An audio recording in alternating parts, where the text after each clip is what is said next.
কম মশলায় অসাধারণ এক রেসিপি। পুরো ভিডিও দেখতে হলে সাথে থাকো আর পাশে থাকো। কিভাবে এই রেসিপিটা তৈরি করলাম তার জন্য পুরো ভিডিওটা দেখতে হবে। আর নতুন নতুন ভিডিও দেখতে হলে আমার পাশে থাকো। বাড়ির ঘরোয়া টিপস দিয়ে বানিয়ে ফেলতে পারবেন।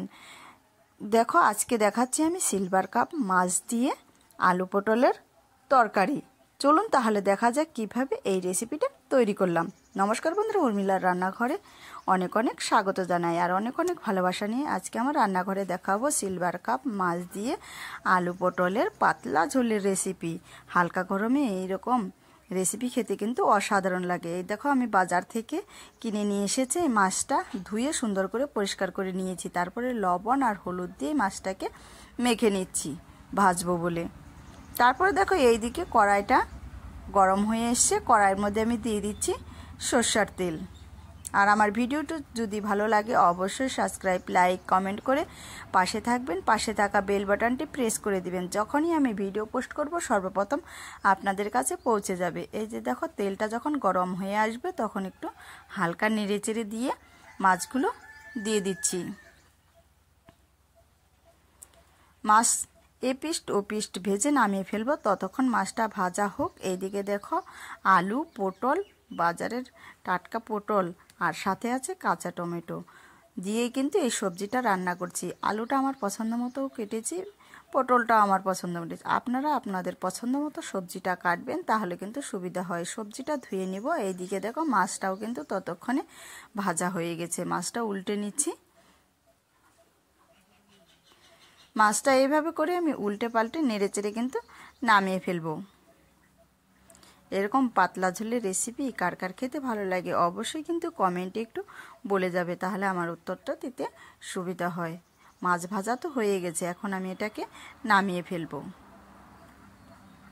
নামিয়ে নিলাম মাছটা ভেজে। তারপরে দেখো, ওই তেলের মধ্যে আমি দিয়ে দিচ্ছি কেটে রাখা সবজিগুলো, দিয়ে নেড়েচেড়ে নেব। তারপরে স্বাদ মতো লবণ দিয়ে দিচ্ছি। এইভাবে করেই নেড়েচেড়ে নিচ্ছি। এইভাবে নেড়েচেড়ে নেওয়ার পর আমি দিয়ে দিচ্ছি হলুদের গুঁড়ো।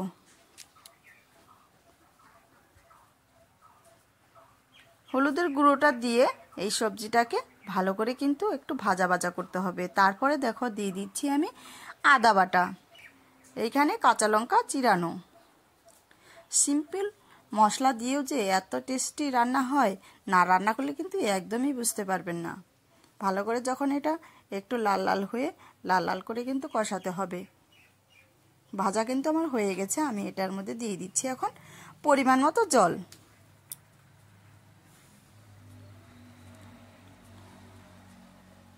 জলটা দিয়ে একটু নেড়ে চেড়ে দিব। জলটা যখন ফুটে আসবে প্রায় 5 থেকে 7 মিনিট পরে একটু আবারও আমি নেড়ে চেড়ে দিব।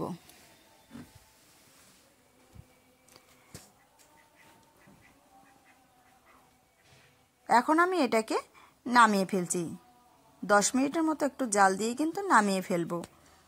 গামলার মধ্যে নিয়ে নিলাম। তারপরে দেখো, কড়াইটা আবারও আমি পরিষ্কার করে নিচ্ছি। কড়াইয়ের মধ্যে দিয়ে দিব সর্ষের তেল। তেলটা একটু নেড়ে চেড়ে দিচ্ছি। ওই তেলের মধ্যেই দিয়ে দিব আমি এখানে জিরে আর শুকনো লঙ্কা ফোড়ন, তেজপাতা দিয়ে দিব 2টা, দিয়ে নেড়ে চেড়ে নিব। এখন তরকারিটা আমি ঢেলে দিচ্ছি। তরকারিটা দেওয়ার পর আবারও আমি 5 থেকে 6 মিনিটের মতো এটাকে ফুটিয়ে নিব। দেখব যে এখন সবজিটা গলেছে কিনা। তো আলু তো আমার গলে গেছে। তারপরে দেখো, ভেজে রাখা মাছগুলো দিয়ে দিব। অসাধারণ পাতলা ঝোলের রেসিপি, বাড়িতে একবার হলেও ট্রাই করে দেখতে পারেন। কম মশলায় অসাধারণ রেসিপি। মাছটা দিয়ে 1 থেকে 2 মিনিটের মতো ভালো করে ফুটিয়ে নিব।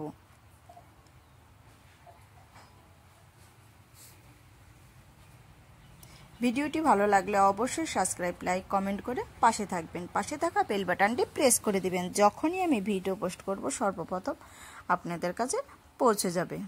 তারপরে দেখো এখানে দিয়ে দিচ্ছি আমি জিরের গুঁড়ো আর হচ্ছে ধনের গুঁড়ো মিশানো আছে বাড়িতে করা মশলা দিয়ে একটু নেড়েচেড়ে কিন্তু এটাকে নামিয়ে ফেলতে হবে। তাহলে কি ঘরোয়া উপকরণ দিয়েই কিন্তু বানিয়ে ফেলতে পারেন অসাধারণ রেসিপি। তাহলে পুরো ভিডিওটা দেখে রান্না করতে একদমই কিন্তু ভুলবেন না। আমি কালকে অন্য ভিডিও নিয়ে আসবো আপনাদের কাছে। আপনারা ভালো থাকবেন, সুস্থ থাকবেন এই কামনাই করি। এই যে দেখো নামিয়ে ফেলেছি।